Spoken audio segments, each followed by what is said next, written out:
if I poured you a drink, would you sit down and talk with me? Lend me your gear and I'll bring you along. We can split the day rate 50-50. Oh, baby, I get by. Oh, and all I need is somebody, yeah. Oh, I'm gonna get high. Oh, oh, oh, oh. Baby, I need somebody. Oh, all I need is somebody. Oh, I'm gonna get high.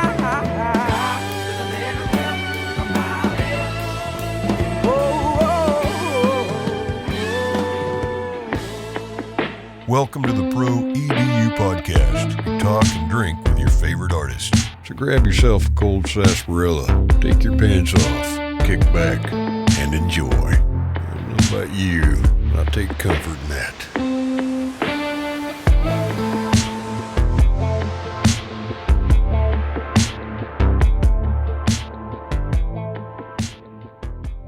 Ladies and gentlemen, stepping into the ring in the New York corner, we have the man behind the headshot, Pedro Hurley. Peter, dude, I got to work on my fighting announcer voice, but it's good to see you, man. How you been?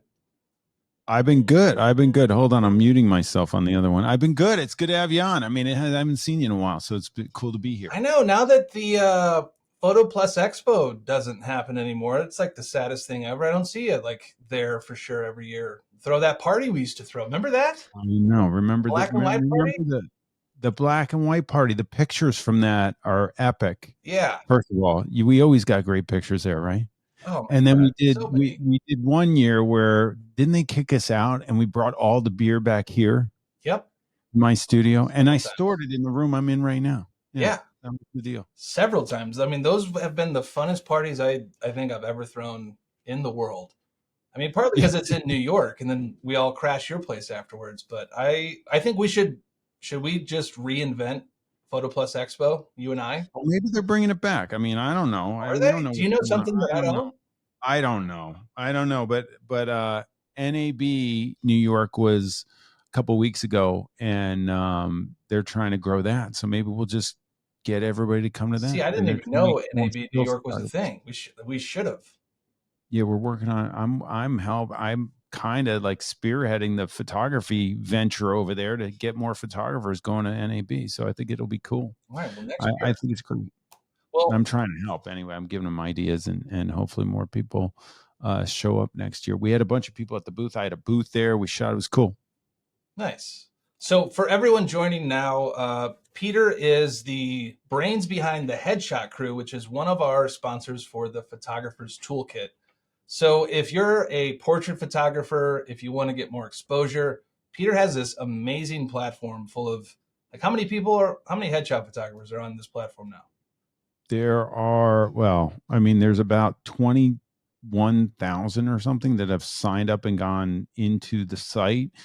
In terms of the coaching that actually sign up for the coaching program, I don't know how many I've had go through it. Probably maybe 4,000 or something like that. Right now, there's 1,300 that are currently active subscribers, and we're coaching constantly on how to take a good headshot, doing the best headshots that you possibly can, and making a living at it.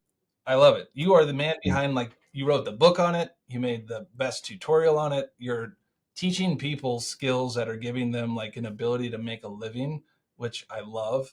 And you have this amazing search engine on the Headshot Crew, and that's what you get access to if you sign up at PRO EDU and make any purchase until January 31st. So you have some time to check it out.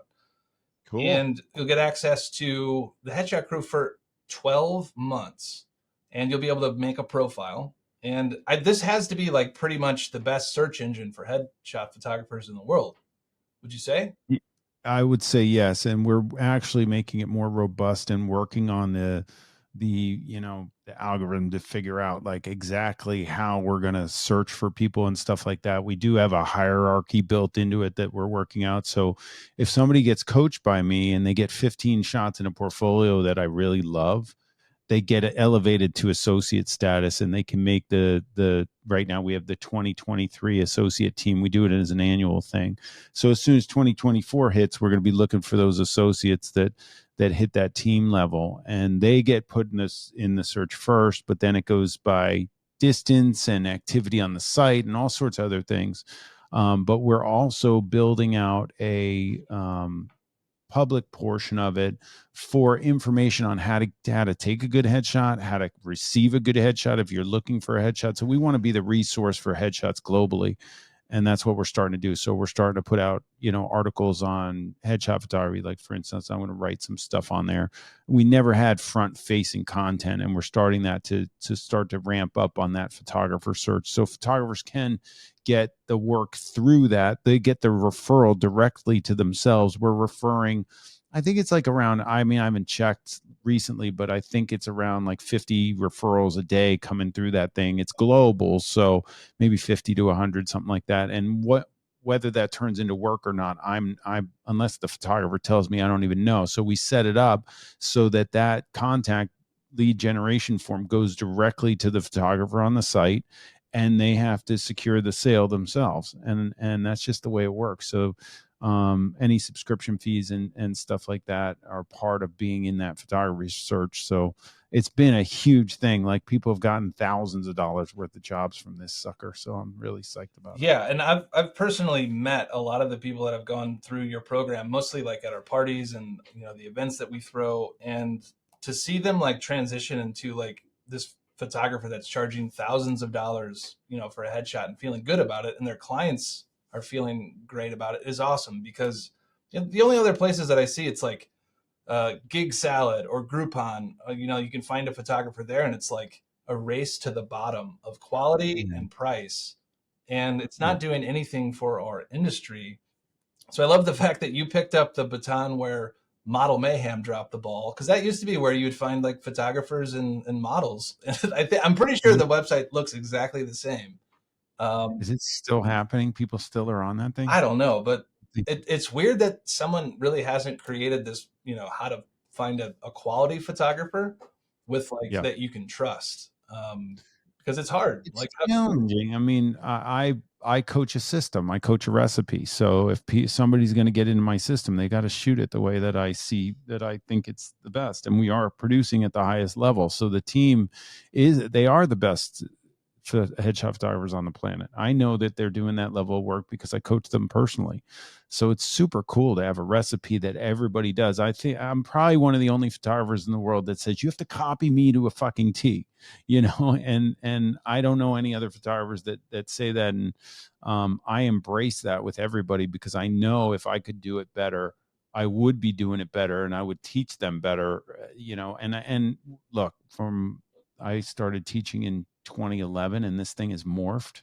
I never thought I'd be a teacher, and teaching photographers how to take headshots. It was not on my radar, but it showed up, and I love it, and it's cool. And I get to go around the planet coaching all over the place. I was just in Europe not too long ago in September I did a workshop in Zurich. I did one in Amsterdam. I'm doing Houston in December. I've already got plans for 2024 in West Palm Beach. I do it there all the time. I obviously do it in my New York studio. I've got a Burbank studio I do it in. I just got back from Denver like last week. I did it there. I love doing it and seeing the eyeballs like open on people, and then they can actually go make a living with it, which is the coolest thing, because I never thought when I picked up a camera, I picked up a camera to make a living, but I had no clue that I was going to hone in on headshot photography. I just thought I'll just photograph anything. And I did when I started. And then this thing came in, and here we are. Yeah. And I remember watching your first tutorial, which was probably 7-8 years ago, maybe. And there's so much that has nothing to do with gear in it that makes an amazing headshot. Like, push your forehead, like, towards the camera, and like the thousands of small decisions and like posing advice that you have And also like you you have a lot of fun with it. But maybe like, can you give us a few tips that has maybe nothing to do with light that makes like a great headshot? Yeah, I think first of all, it's rapport building. You're teaming up with the subject. That's number one. You have to realize that people are intimidated by cameras. They're going to get in front of the camera. They're going to get weird. Your job is to pull them back. And most photographers don't do that. Most photographers are so worried about their aperture, ISO, and shutter speed that they don't even get to worry about their subject. So then you got to look through your viewfinder and decide if you're going to send the message from your cerebral cortex down your spine, into your shoulder, down your humerus, into your elbow, through your forearm, into your index finger, that tells your index finger to narrow the distance between itself and the floor. You like that? That was good. Do you always say it in that order? Is that something you memorized, or Obviously I've memorized. I mean, I rattled it off pretty quick, right? But I do say that because I'm like, the photographers, I think we're willy-nilly these days with digital, because you're just plopping, you're just firing away. And some photographers, portrait photographers, leave it on burst mode. I don't know what they got an R3 on high speed going like nothing happened in those seconds, people. You didn't do anything to stimulate anything interesting. So I think the biggest fault of the photographer is not really doing what I consider what my work became, and it's facial conveyance strategy. So I'm strategizing on what this person's conveying with their face, and I'm waiting until the face says something that conveys something to me that I want to see, and then I hit the shutter. And that's the difference. And I think that we're so quick to just, we're trigger happy, and you get a bunch of crap. So then people put crap out there, and that's what they put in their portfolio. And the people look, out to lunch, or just, I call it nephoface, non-existent facial activity. They just look blank, and it doesn't give you any juice. It doesn't get the onlooker to stop and go, whoa, that's pretty cool. It's a couple things that happen just organically for me. One is that profile pictures showed up. I was shooting headshots for actors. Like, they needed it for, and I was printing them on 8x10s. And then all of a sudden the industry decided, okay, well, we're not going to print 8x10s anymore. We're going to put everything in thumbnails online and make them this big. And I was like, and I was shooting closer than everybody else. So I was always cropping tight, lighting really well, and nailing that expression. And instantly my work stood out. So I was like, okay, I'm onto something. And then these companies come out with these specs from 1980 where they shot the person from the mid waist up, and they call it a headshot. And most people, if you notice the average American, their mid waist section, where most companies crop them, is not the most wonderful section of a human being. It's not the place where we should be cropping. So they're cropping there, they're doing all this stuff. And then these thumbnails came out, and now they're shooting what I consider half body, and they look like their face is like this small. And so when I started to stress to everybody, you got to light it well, you got to get the expression, and you got to be front and center. You got to be up close. It changed, and people started to understand that. And then when you actually get the expression to look alive, now you're really onto something. That's a different level. Now you're on a different playing field. And the playing field is not an even surface anymore. Now you're in a different atmosphere, and you can make money at that. And I've gotten people who haven't made a dime with headshots over $100,000 a year in headshots, $200,000 a year, 300, 400. And people are going over $500,000 with headshots that a few people in my group, which is really nice. And some people add it as an add-on, and some people drop everything else and go, this is going to be my life. This is super cool. And it becomes, people have always said to me, like, aren't you bored? Like, you shoot the same every day. And I'm like, yeah, I shoot the same every day, but I have a different human being in front of me every day. And that's the fun stuff. Like, they're wild cards. It's amazing. I used to like want to meet them and talk to them before the session. Now it's like I don't get bored, because I just wait till the person opens the door, and it's like a surprise, and the door opens and I go, oh my gosh, look at that face I'm working with today. Or look at this. Like, some people come in and I'm like, I didn't know what I was getting. I point the camera out and press the button. They look gorgeous. I was like, oh my gosh, I didn't know you were going to walk in my life today. And I have a field day. And some people walk in, and it's like they're like a total disaster area, and verbally it comes out of their mouth. We have this I did this TEDx talk, and Dr. Anna Rowley was in it with me, and she said we live in a fault-based society, so we have this negativity bias that comes out of our mouths about us. So we don't. I never had anybody walk in and go, "Peter, it's your lucky day. My skin's flawless. I'm radiant. Like, you should be paying me." They all come in and go, oh my gosh, you got your work cut out for you. I hate cameras. It's a bad hair day. I rushed over here. I didn't even get to put the right clothes or makeup there. I'm a mess. I'm like, great. Thanks a lot. Thanks for telling me. This is going to be helpful. It's going to get me through the day. So that's what you get. So most photographers, I don't think they handle that very well. And if they do handle that part of it well, there's so many different aspects of it. You have to be a jack of all trades. You've got to have my settings don't change.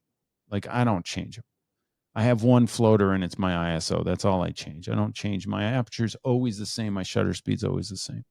My light is generally the same. I'm tweaking it constantly for the human, and I adjust it for I don't go by numbers. I go by my eye, and I utilize Capture One to really fine tune the skin and make sure that I'm doing what I want with the luminosity on the skin. I think that so many skin tones are different, and skin textures and the amount of how dry or oily the skin is will change the look of your image completely. I'll be like struggling with someone's face and be like, why is this not working today? Nothing's working. I can't get the skin to look good. I can't get the light right. Nothing's looking good today. And then that person works out, a new person walks in. I got two, say I'm shooting 2 people in a day. And all of a sudden I click the shutter. I'm like, oh my gosh, it's perfection. I was like, what was it? It could be just skin texture. It's like amazing. It just blows me away. So figuring that stuff out, getting that all behind you, and then having the numbers behind you, like, people have to shoot, and a lot of photographers don't shoot enough. Like, if you're not shooting every day, I get rusty if I don't shoot for like a couple weeks. I get rusty. I like to shoot every day, but I don't like to shoot every day anymore. I'm going to I got over it, but I still love shooting. I definitely want to be shooting at least 3 or 4 times a week. I just can't. I get, you just lose it. And I think a lot of photographers out there are sitting on the sidelines waiting for people to, hire them, when they should be going, okay, what do I want my portfolio to look like? And they should be grabbing a human being on the street that's got some lookability, that they're like, oh, look at this person. That person's cool looking. Let me ask him if I can get him in the studio, and doing that so you can fill your portfolio with stuff if you're not busy with bookings or anything like that. And especially if you're in the build mode. If you're in a build mode, you got to shoot. You can't not shoot. You got to shoot every day. I remember, I don't think I've ever told you the story, but when your first tutorial came out, my daughter was at a charter school that didn't really have photos set up. And he knew that, they knew that I was a photographer, and I had never done school photos, but, like growing up with the Jostens, photos, like how hard could it be to beat that? So I used your approach. Me and another photographer used your approach, and we did on white and black. So we shot like 15 to 20 of these kids, got them laughing, got them in different poses, had to like give their arms up. And we shot way too much. So we had like 40 to 50 images of selects of like 300 kids, which was impossible to manage. But I remember the comments of the parents being like, oh my God, my kid looks like he works at an advertising firm, or like, this looks like a LinkedIn headshot. We made no money. We basically just did it for free and turned over the files. But I remember that being such a rewarding experience to give, like, one, to make it fun for the kids, and like to give parents like what will be like the one photo that stands out from all the Jostens photos that are just so bad. Yeah. It's cool. It's I got lucky to stumble upon a look that's clean, simple, and straight to the point. It's no fluff. It works. Yeah. And people, 20 years ago told me, well, you can't do that all your career. You got to mix up. I was like, I've been doing it. That was 20 years ago. They told me I couldn't do it. I'm still doing it. Obviously I could still do it. Like the classic white background headshot, everybody needs one. Yeah. It's so easy.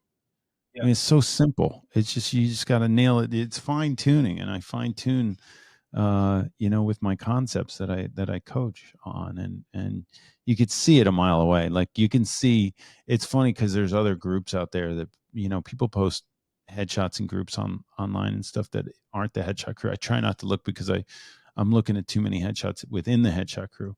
But when I look outside the headshot crew and I see something, I'm like, I just shake my head. I was like, man, if this person, like, I can't twist their arm to enter my sphere, but if they did, I think they'd be mind blown to how to tweak these things that are, your standard headshot concepts from over the years. Like I said, shooting half body does nothing for anybody these days. I don't know why anybody would do that anymore, but anyway, Yeah, it's cool. So I've seen your work change or your lighting change. So how has technology kind of like helped you evolve, if at all, to become either more efficient or better images? And what's your lighting setup now? Well, I mean, the thing was, I was a natural light shooter when I started. I shot all natural light. Like when somebody comes to me and tells me they can't start a headshot business because they don't have money for lights, I laugh at them. I'm like, there's no way you can do it. Like I could do a whole portfolio in natural light today. Like in the next 2 weeks, if I just shot natural light, I could put a whole portfolio out and people would book me for that. It's gorgeous. And I have this quote I usually say, never underestimate the power of natural light. So when I moved into a studio, I was doing all that in an apartment with a big window, and I did it for 4 years. I picked up a camera in 2000, and in 2004, I got my first studio. So all I did was shoot natural light. So I got in the studio. There were no windows in this little room I was in. I was like, shit, what am I going to do? And I did not know lighting well enough. I was trying to learn and try. It's amazing, photography and light, how it really takes a lot of time to sink in, and it's very hard to teach because you don't know how somebody's brain's going to take your teaching on lighting. I used to teach a course and I did a tutorial called Illuminating the Face, and then I did a tutorial workshop called Illuminating the Face, and I got frustrated doing the workshop because it wouldn't sink in for people, and I was like, I'm going to stop doing this workshop because it's not sinking in. I could see that it's not sinking. Why isn't it sinking in? And then over the years, I finally found ways to teach lighting where it sinks in. And that's the hard part. So when I was in that room without any windows, I was shooting pro photo strobes, blasting them off, but it was all white room, and I didn't have the right modifiers on them, and I didn't know about the inverse square law, and I didn't know I was blowing light all over the place, and I didn't know the positioning of lights. I got really frustrating going from natural light to strobe, especially I was pretty much digital by then, so I could. Before that, when I shot strobe, I was pulling Polaroids. I had to wait 2 minutes, so I have no sympathy for anybody that's shooting now to learn. I mean, I had to. Remember pulling Polaroids and then you had to wait? It was terrible. I mean, the Polaroid looked cool. You got to take the Polaroids on. I still have my old Polaroid camera. You could get that going again. But I'm in this room without any windows, and I'm like, I don't know what to do. And this photographer named Perry Ogden came in and rented the studio that I was part of. It was a bigger studio outside. And I looked in on the set, and his assistant was there, and we became friendly and started talking. I forget the guy's name, but I was like, what are those? And he's like, oh, those are fluorescent lights. They're called Kinoflow lights. I was like, really? I said, that's continuous. He goes, yeah, we use it for this, that, or the other thing. And I saw some of the Polaroids. Looked amazing. So they left, and they left on a Friday, and I saw the lights sitting there packed up on the floor, and I go to the studio manager. I was like, what's going on with those lights? And he's like, oh, the rental house is coming to pick them up Monday. I was like, Monday? Wow. So I immediately called. I had a client Saturday, I think, because I have the shots still, the exact shots that I used on that. And I set those suckers up. I fired them away, and I was like, this is it. I needed to see. I just needed to see. That's the kind of shooter I was. I was a natural light shooter. I needed to see. The thing is that our eye has so many more stops than a camera. So it's really hard to see. So I try to teach photographers that you need to see, but you really need to think about the translation between what your eye sees and what the camera sees, and having a calibrated monitor to look at, shooting into Capture One because it's got tools that I use in there that I love. I can adjust my eye to see to use my brain to see what it's going to look like when it gets to the screen now better than ever. And I went to B&H and I bought those Kino Flows that Monday and I shot them forever. And I remember I booked this job where I became very accustomed to them. Like I needed them. So I decided in 2008 that I had already won Best Headshot Photographer in New York a bunch of times from Backstage Magazine. And I was like, I want to go to LA. Like I don't want to be just considered the best in New York. I want to be the best in the country. And I was like, I got to open up in LA. So I opened up a studio in LA. I bought a set of Kino Flows. I put it in that studio and I started shooting in LA. And the biggest printer in LA was this guy, AJ at Argentum. He printed all the actor stuff. And he said, immediately when you got here, people started to shoot like you. He said, everybody went horizontal. I started seeing the white background come in. All this stuff started happening. I was like, cool. And then I booked this job where I had to go to Hawaii to shoot the cast and crew of Lost. And I had to shoot a bunch of people. They were on set in LA, some of the editors and the producers. And I don't think I shot any actors. I shot they had their offices in LA. And I went and shot a bunch of people in the offices and I brought my Kino Flows with me. But when we flew to Hawaii, I was like, we're going to be in like the jungle. I don't know where we're going to be in Hawaii. I don't know what it's like. I don't know what the set's like. I don't want to throw Kino Flows on a plane. They were huge. And I got to Hawaii and I had to shoot all the actors and all the stuff and all the behind the scenes stuff without the Kinos, which was like really tough for me because I was still in that experimental phase with strobes and trying to still find my way with strobes. So that was a frustration point. And years later, I was like, I need to travel with these and I need more control over them. And I had some success selling some products. And my brother, who was actually, this was his office I'm sitting in right now. He was working, he's a finance guy, but we shared my studio together. And he had seen the success I had. And he's like, you should make lights. Why don't you just make lights? And I'm like, and I was thinking about making my own lights. And I was like, all right, he goes, I'll go in on it with you. You have had some success. Let's go in on it together. I was like, all right.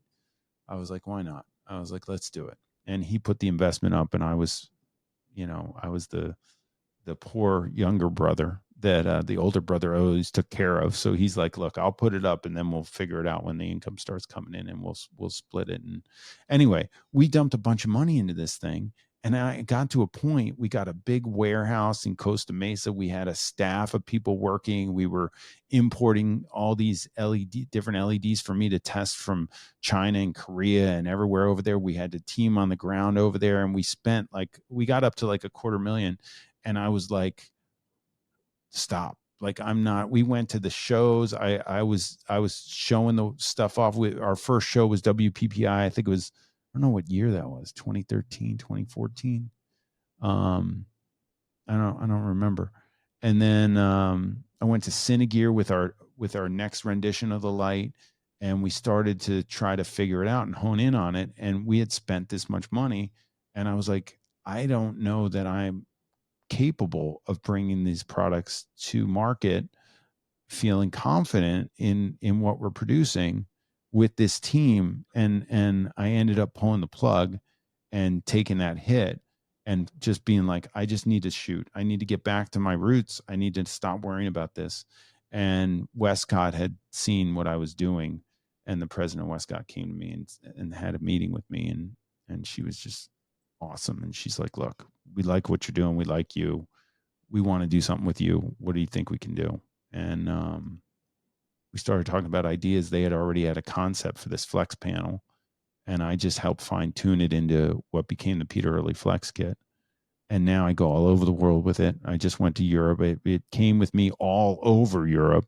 I have a travel kit that I put into a check bag, make sure it's 23 kilos so I can go all over Europe without getting assessed any fees. And it allows me to do my job. So it's so important. I just shot the CEO of Sanofi in Paris, and he had flown here to shoot with me in New York. And years later, he was like, no, you got to come to Paris. So I went to Paris and I brought my kit with me, and I'm able to get the job done wherever I go now with these lights. They're lighting me right now. I mean, it's just been a huge thing, and they've been a huge success. And you'll see if you ever check anything out on Headshot Crew, the majority of shooters have migrated. I just got a message today that that somebody got their flex kit and it's a game changer for them. So I got to thank Westcott for that. And it allows me to do my job, and it allows me to do my job really well. And now I run around with the flex and other strobes, and I can mix light, and I'm able to do it because of the portability and the flexibility I have with that kit. And correct me if I'm wrong, but you're coming out with a flex kit that you can open up and gives you a tan, right? That's the next one? Well, yeah, I mean, that's a bonus of the shooting session, of course. No SPF needed for these panels. Yeah. Yeah, I love, lighting technology has changed so much in the last 5 years. I remember those Kino flows, being so big, so bulky, super fragile. And, lighting technology now is so awesome. And it's, it's super affordable compared to what it was, 7, 8, 9, 10 years ago. So I love that you have your own panel, and it's so accessible and portable. It's been awesome. When's the Peter Hurley camera coming out? What would like? Oh, is that it? I'm in love with Canon. Are you kidding me? They just keep producing awesome stuff. Like I when I was medium format forever, and I thought I'd never change, and then they convinced me to go DSLR with the 5 DSR when it came out because it was 50 megapixels. But then mirrorless came, and I was like, I'm done. The R5 is just unbelievable, and the lens lineup is sick, and there's no reason for me to ever even consider that. I'm really honored to be a Canon Explorer Light, and I love their stuff. So, and it's producing the work that I'm proud of my work. I go through phases where I'm like, I'm not so sure about these files or that file or the way I shot it. The transitions that I've made over the course of my career really affect what your output is. I actually just launched a new site actually last night, just a little bit of a rebrand. And I'm excited to just fill it with all my newest stuff and get stuff on there that's not on there. And I'm actually gonna force myself to sit down and dig into some of my work that hasn't been seen. I have this thing about this, and I feel very strongly about this. I don't think you ever hear the phrase that if a tree falls in the woods and nobody hears it, did it make it sound? I have this thing that if a picture's taken and it sits on a hard drive, it's just a bunch of information. It's not really a picture till somebody sees it. You can't call it a picture till somebody actually views it and looks at it. And then it's a picture because a human being's eyes are looking at the picture. So I have so many pictures that people haven't seen that I shouldn't even consider pictures, and I should go in and rectify. You're like the Yogi Berra of photography, with all of your sayings and all of your quotes that you come up with. Probably one of the most lovable characters in photography as well. But I try. I was like, I just decided when I was going to do this, I was going to be as entertaining as I could. I mean, photographers' attention span, my attention span's terrible. Like if I can wrap something in a story or attach it to something that's funny, it's more memorable that way. Otherwise, you're just like, boring. You're going to make people fall asleep and not follow you. And I think my people enjoy the fact that I'm kind of raw and just let what comes into my brain come out of my mouth. And my wife says that's a problem sometimes, but other than it's a strength. It's okay. So back to lenses and hardware. Canon just came out with 24 to 105 2.8, which has been. I know. Have you used this yet? Because where's this technology been? Oh my gosh, I haven't used it yet, but I did have the call yesterday. So whenever they come out with a lens like that, sometimes we'll get the heads up. Usually they'll pick an Explorer to launch it. So I think Lindsay launched it, Lindsay Adler, and somebody will get to play with it ahead of time. And it depends on the genre they're going for and who's going to be that person. But they put us on a list, and I was like, get me on the list. because we it's hard when a lens like that comes out, it's so hot that, they want to let everybody try it. And we usually get to try it, but I want to purchase one. I want to own one myself. So we're on a list to make that purchase. So I can't wait to get my hands on that one. One of my favorite lenses actually to travel with. And that 2.8 looks pretty glassy. I don't know how heavy it's going to be. It looks pretty big from what I've seen. I've never held it or seen it in person, but that 24-105 f4 is my baby when I'm traveling, because it's like so light and so small, and I don't need to bring another lens with me. I actually did the job in Paris, and I think I only brought the 24-105 f4 with me. And I was on a plane, and photography opens a lot of doors for you. Have you noticed this? Yeah. Like, people like photographers. Photographers are cool. And photographers usually have varied jobs, and then they have this passion for photography. So one of my associate photographers, a dear friend of mine, Peter Roloffs, is also a pilot for KLM. And I was doing the workshop in Amsterdam, but then I had to go to Barcelona. So he's like, well, after the workshop, I'll fly you to Barcelona. And he's like, just buy a ticket on this flight, and I'll get that flight. I'll pilot that flight to Barcelona. And I guess KLM has this rule that if you're friends with the pilot, you can sit with them in the cockpit, which is like, oh yeah, which I had There's never no co-pilot? said. Like, where'd the co-pilot go? Well, the co-pilot was there. I was in the jump seat. Oh, all right. So I'm between the pilots in the jump seat. I'm like here. And I got my R5 with my 24-105 on it. And I got my iPhone, because I was like, I got to do social, but I want to take some shots. And and I was getting excited because we were flying over the America's Cup as it was going on. They were practicing. So I'm looking down, I'm like all geared up, and then I'll tell you what, the takeoff and landing, very eventful. When you're up in the air and there's nothing going on, like they're talking to some people sometimes, and there's like I had the headphones, I had the whole shebang, I had everything going on. It was great. And but I was like, it's cool seeing clouds go by and I get a different viewpoint that you can actually look forward at what's coming at you on the plane. But I was like, these long flights, I don't know. It's like, it's kind of boring. I mean, like, if nothing's happening, it's just like they're sitting there hanging out, which is, I guess, cool if you like your co-pilot. It was eventful for me because there were three of us. But anyway, when you're taking off and landing, it's eventful.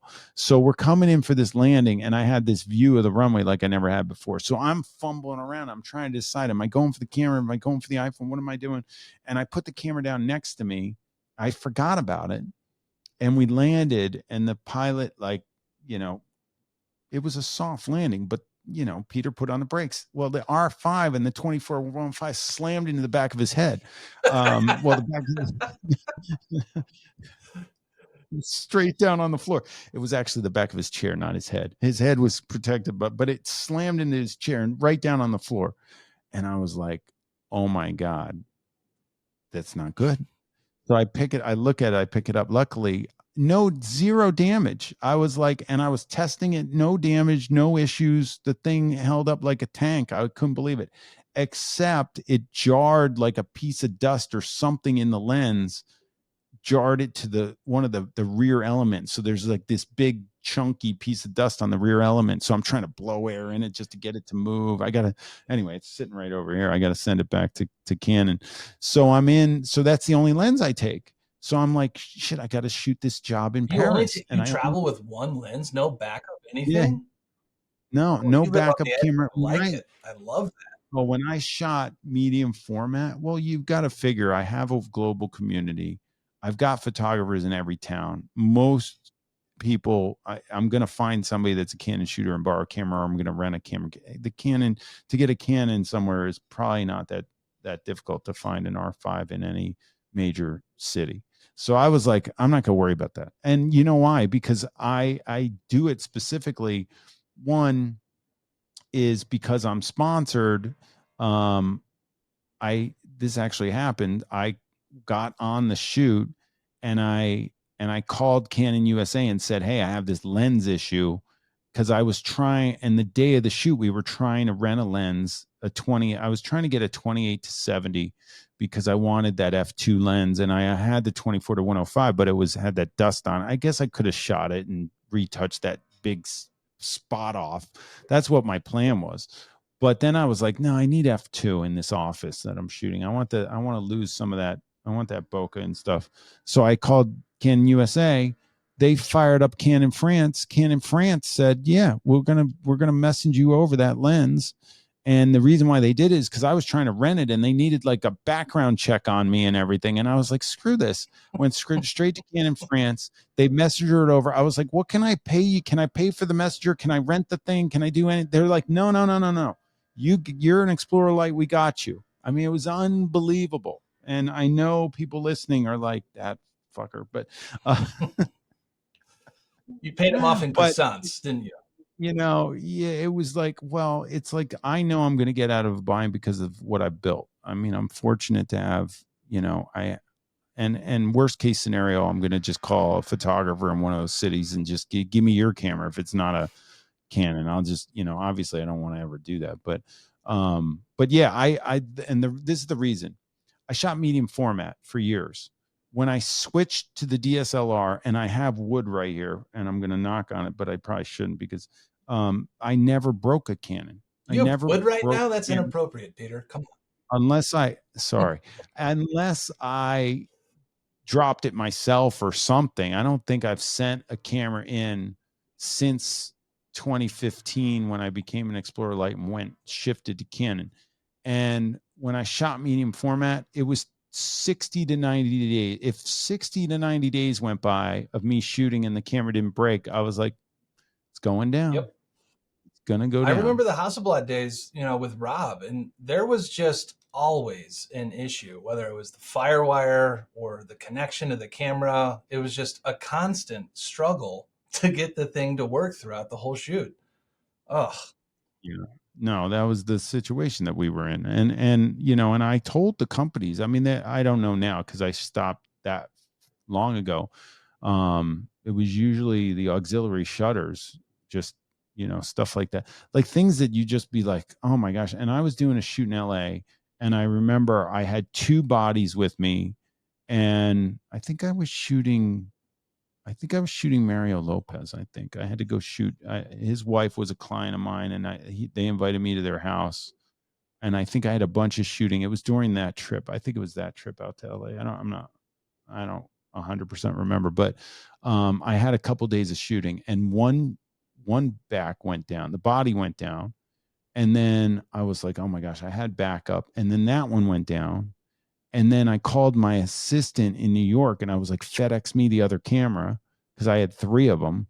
And they FedEx me that one while I went to go rent another one to make sure I could get through the week. It was just like, I was like, this is crazy.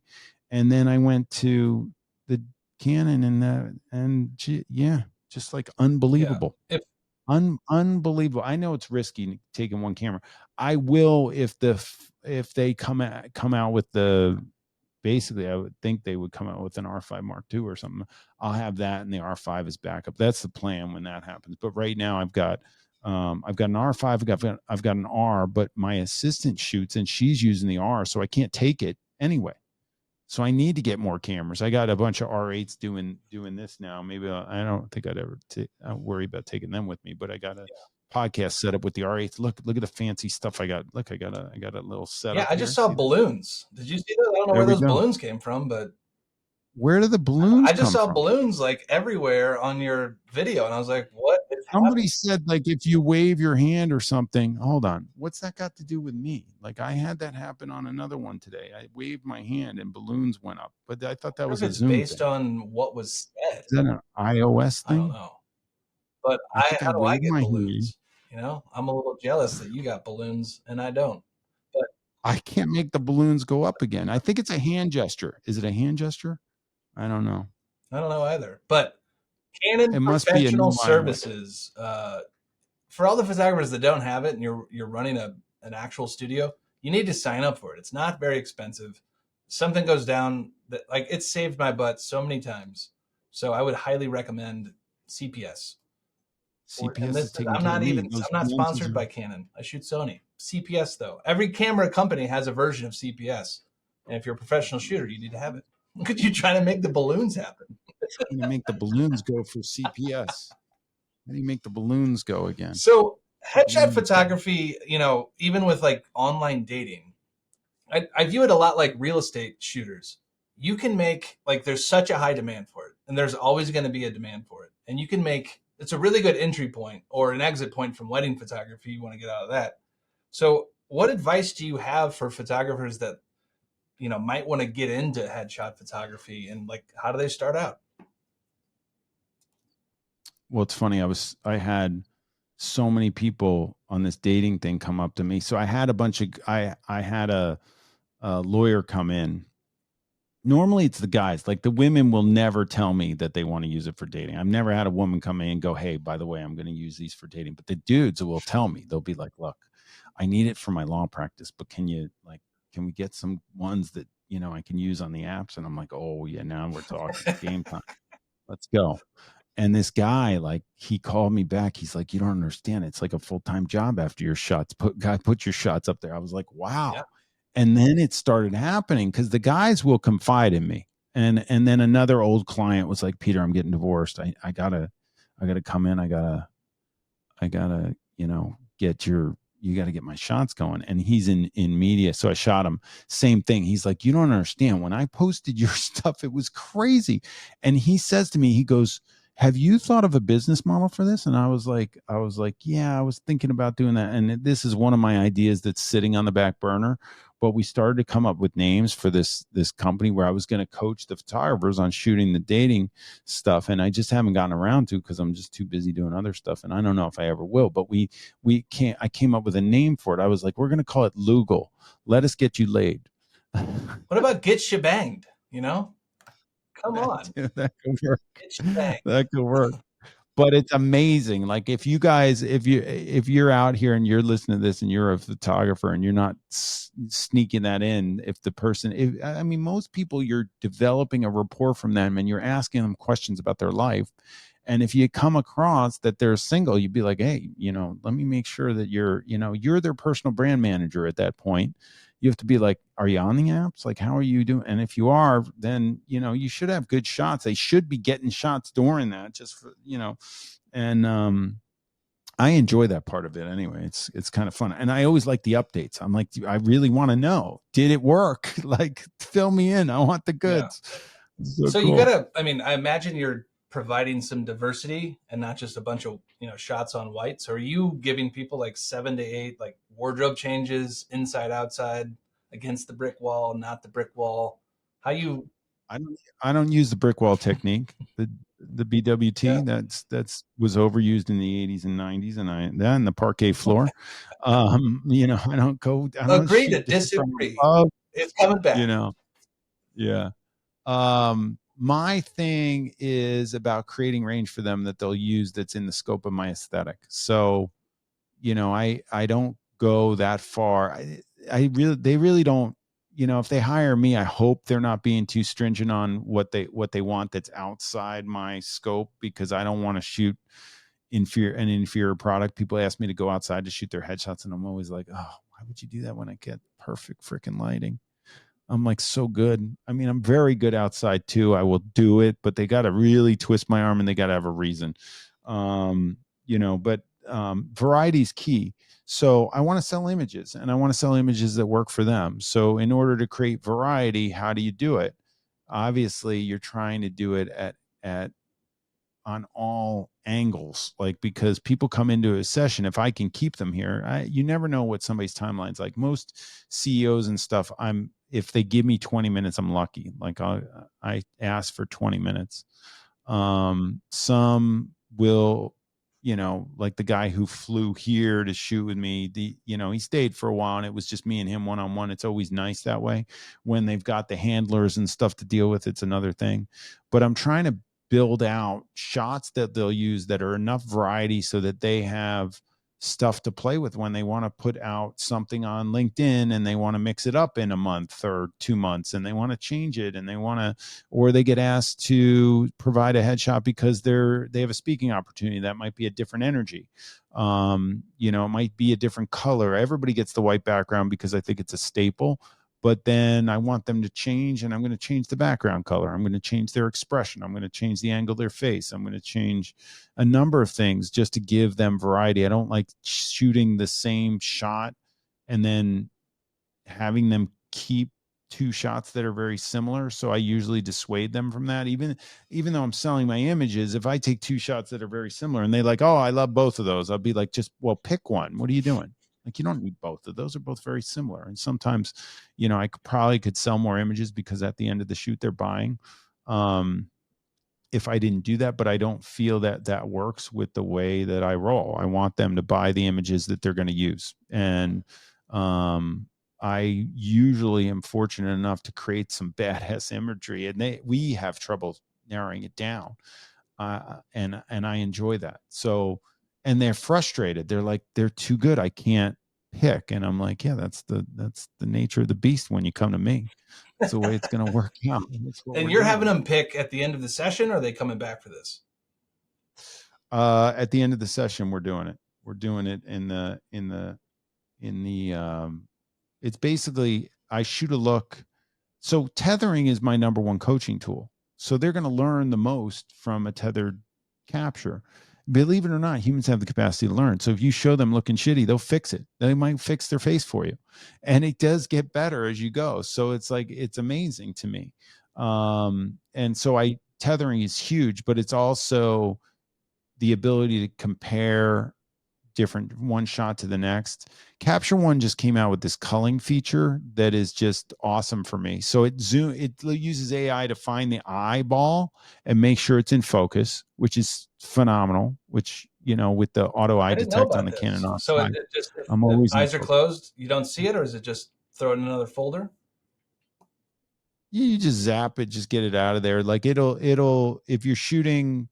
So for instance, I had a great job, and I'm going back. I was shooting at the Met. I was shooting the curators at the Met, and I shot like 3,000 images. It was crazy. And I put them into the culling thing, and they were portraits. There were some headshots in there, but you know, on a headshot, I can see if the eye's in focus. On a portrait, you know, it zooms, it finds the eye. And then, you know, I was also shooting low light. I was shooting, you know, in the Met using available light for some of it. I was mixing strobe. I was mixing flex.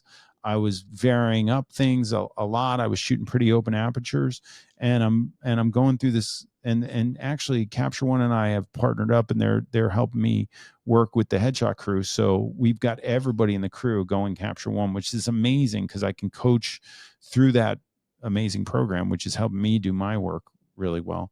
But as it came out, Alex from Capture One came in and sat here with me, and the culling feature had just started, and I had just shot this job. And all of a sudden I'm like, what? Are you kidding me? Actually, the CEO of Capture One is coming in 2 hours to meet with me. So I'm going to be able to, I think he's coming he's coming in 2 hours. So I'm going to hang out with that dude, and we're going to talk shop, and I'm going to tell him, you built some cool stuff for me to use. This is amazing. So I love it. He's in New York, so he's coming by the studio. I love it. I want to get through a little bit of the Headshot Crew website. Can I pull this sucker up? Sure, yeah. All right, here we go. So if you're just now tuning in, from now until January 31st, if you make any purchase at PRO EDU.com, Peter has thrown in 12 months of the Headshot Crew, the entry-level listing. So you can get a listing on this website. You can join his whole Headshot Crew and start there. And then you'll be able to, you know, upgrade, get to associate. So associate, that's where you get tested right from you, and you become one of these featured photographers. Yes. Oh, yeah. See that? So the shots that you're looking at are all contest winners. All those shots won contests in our monthly or weekly contests. So those show up on top, and those are public facing. You can see some links in there. We launched something. I don't know if it's public facing, but we launched a marketplace. Everybody asked me for like, hey, if I want to sell gear, can't you just like do something? And I was like, I mean, I guess we could. I was like, I don't want to be in charge of all that, but my web developer developed a marketplace, and now we have a marketplace where you can go in and you can sell gear on Headshot Crew. I think that's super cool. So hopefully everybody uses it. Nice. And you have to be logged in for that? That's a good question. Is it showing? I could always log in and Probably show it have if to I be could logged share in. my screen. It's under resources. Go to resources. I There don't we think go. you have to be logged in. Marketplace. I don't know if anybody's put anything in there yet. Well, oh wait, somebody did. Ceremonic Blink. Somebody's trying to sell a Ceremonic Blink 500 B2 system for $150. There you go. That's a start. Oh, Kim. look at this. All right. So this is There you great. go. You can see, so all these people, 10 of them in St. Louis. And oh yeah, a lot of these names look familiar. This is great. You did St. Louis. Let's look cool. at you got Barron's in there? yeah. Come on. New York. Let me guess, you're first. Did you rig it so you're first? I think I'm always first. Yeah, I'm first, even if you put St. Louis. What do you? It's mine. Then my name's at the door. On the door. What are you gonna do? I love it. All right. So we got. Yeah, you guys go in here and put your city, and go to headshotcrew.com. Click find a photographer. Put your city. I'm gonna put St. Louis and see who comes up. Yeah, these are great. I mean, Sure, you put these images in your portfolio, you're getting swiped right on, right? Yeah, baby. That's it. That's going to be all sorts of activity. We should do a feed just for stories about that. Yeah. And I love it that, you're like, copy my style. This is the product that we're making, and there really is no room for improvement, right? I mean, do you like, are these the best headshots are going to get? Like, well, I'm work in progress, so I change it and I keep getting better. So a tweak of what I'm doing is so minimal that I'm like, I freak out, but other people won't notice, but I'll sprinkle it through the crew. It's for instance, like, I'll give you an example. I learned from my students. So Fabio is in Munich and I was in Zurich, and we just had a conference down in Pigeon Forge, Tennessee, called the Headshot Crew Hideaway 2. And unfortunately he didn't make this year, but he made the Hideaway last year. Anyway, I get routed. I'm in Athens. I went to Greece, and I was in Greece for a little bit for some stuff with my friend, and I flew from Athens to Barcelona, but I had to stop in Munich, and the flight gets rerouted because of a thunderstorm, and we have to go to Linz, Austria or something. I don't know, refuel, and then get back to Munich. We get back to Munich. The flight to Barcelona is gone. I'm like, damn, I missed the flight to Barcelona. I'm like, what am I going to do? And they're like, well, you could either get on this later flight or you could stay over. And I was already tired by then. I was like, I'll just stay over. So like I said, I have photographers all over the world. So I'm in Munich in the airport, and I get a hotel, and I go and I mention to Fabio, I'm at the airport. I got a hotel. Can you come? I want to do your associate review while I'm, trying to take myself out of my misery by drinking a bunch of German beers. So he picks me up and my wife at the airport, brings us to our hotel. We do the associate review hammered in the hotel, and he becomes associate on the Headshot Crew. And I'm like, it's like a big deal. So he's there, and there's, we got a couple other associates in Munich. I think Thomas, I don't know how, I know him and Thomas are, at least.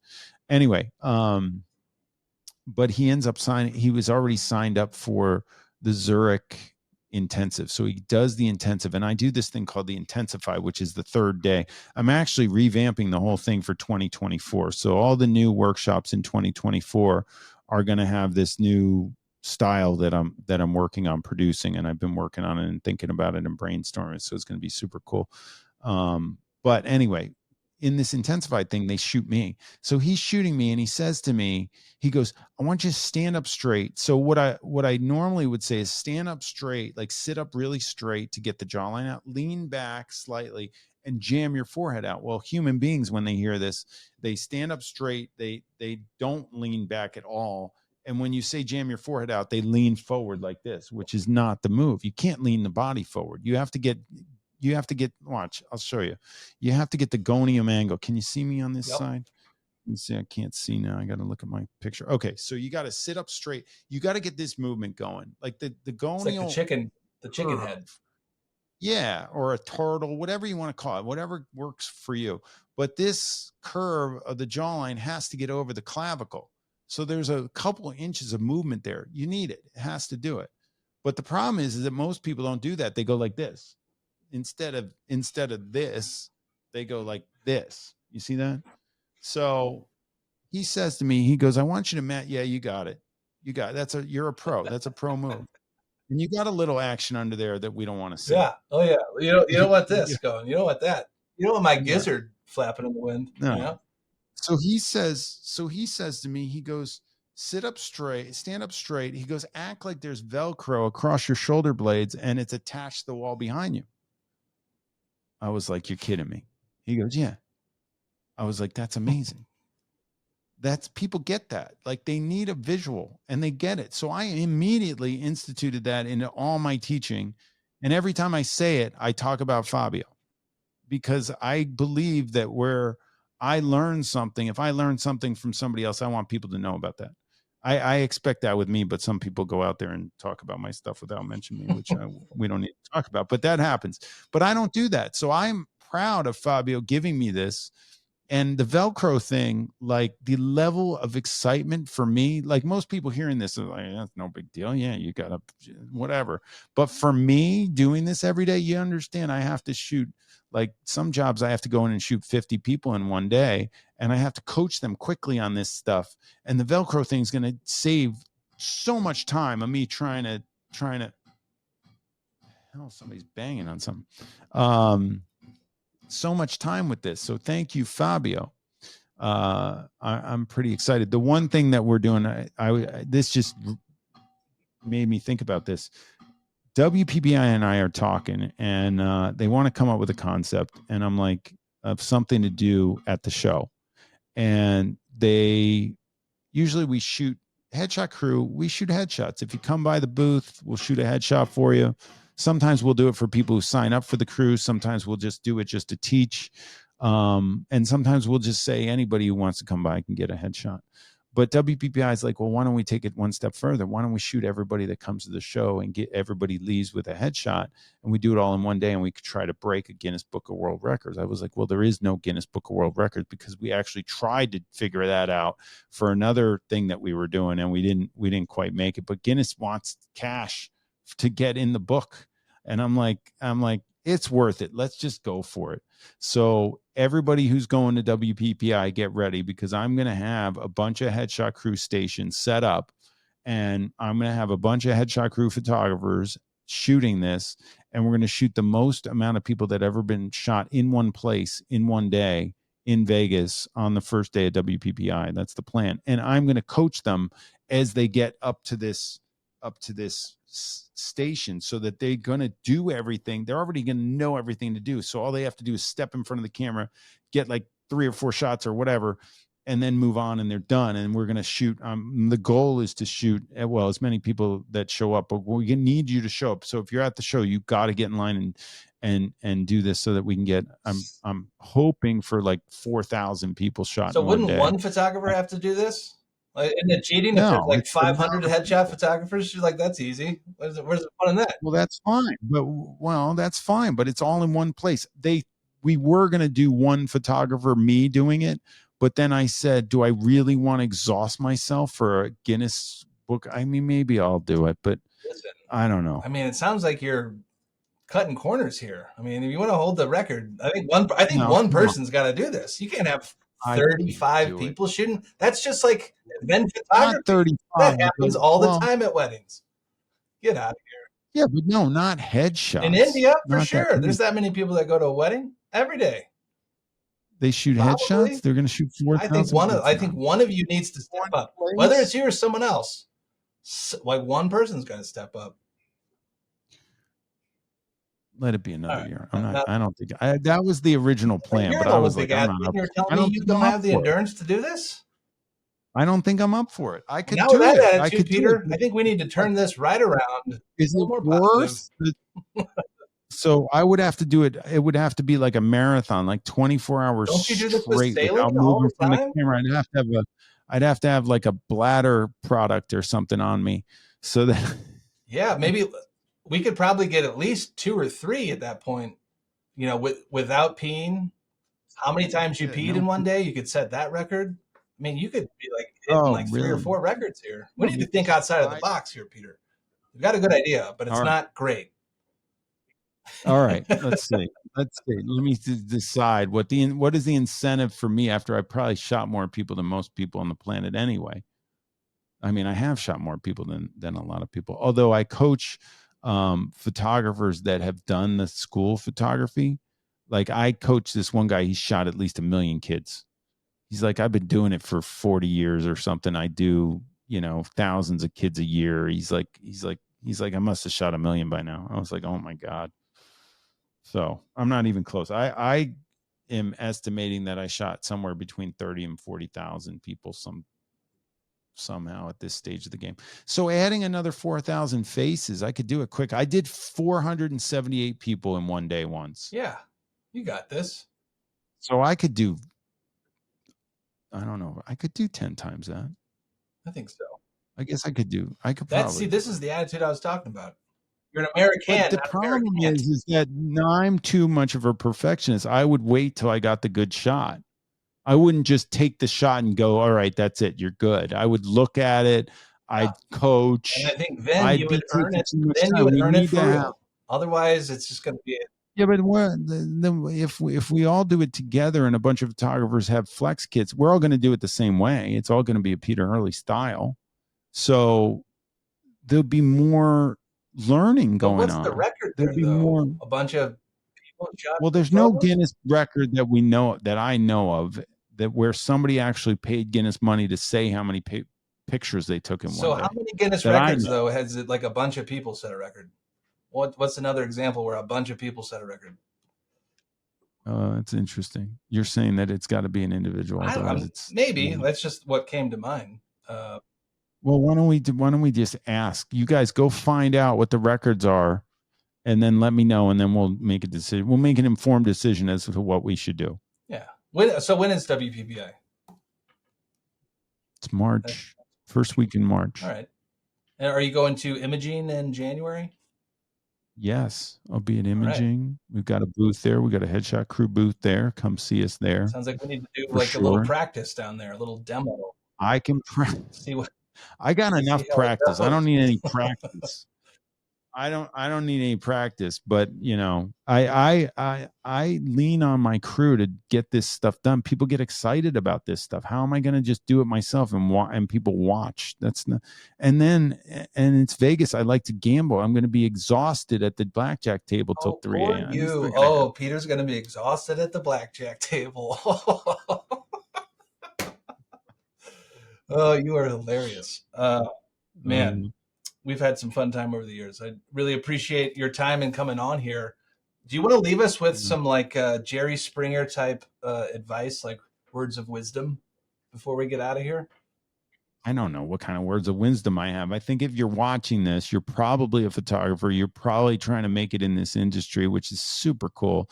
We get to point the camera at people and press the button. If you're a portrait photographer, get really good at building a rapport with your subject and shoot some headshots of them and get paid. I mean, that's really it. I mean, there's absolutely no reason not to. I don't know why people don't add it as a genre to what they have on their websites, on their current websites. They're probably sitting there doing weddings and they're like, you could easily add this. This is such an easy ad.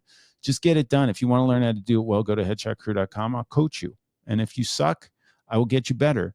And if you do the work, I will get you better. And if you suck and don't do the work, I will not get you better. You got to be willing to put the work in. You got to bust ass to get this going, and I will help you. I love that. Yeah. And you're absolutely right. Tony Roseland is an architecture photographer. He's great, but he's also got a side headshot business. He's like, the demand for it in my town is so big. Why wouldn't I? It's good money. So I love what you're doing, and thank you for participating in the Photographer's Toolkit. Really appreciate it. Looking forward to cracking a beer soon. There you go. I'm so psyched you had me on. All Very right, cool. We'll talk to you. All right. See you again. Thanks a lot. This podcast is officially over. See you next time. Catch you a little later on down the trail, dude. Thanks for listening. I get out of here and start shooting. I can remember very distinctly one of the very first classes. You had to take one roll of film and tell a story. And you got 4x6 prints made of them and you put them on the wall. I remember watching some of the people's images go up on the board and being like, oh my God, what did I get myself into? These people are so talented. I was a DJ. I worked a lot at night.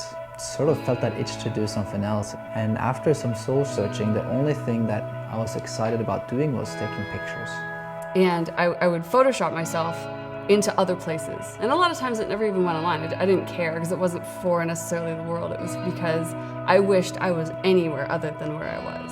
I suppose academically I failed everything, so I was left with very few choices. I was cater waitering.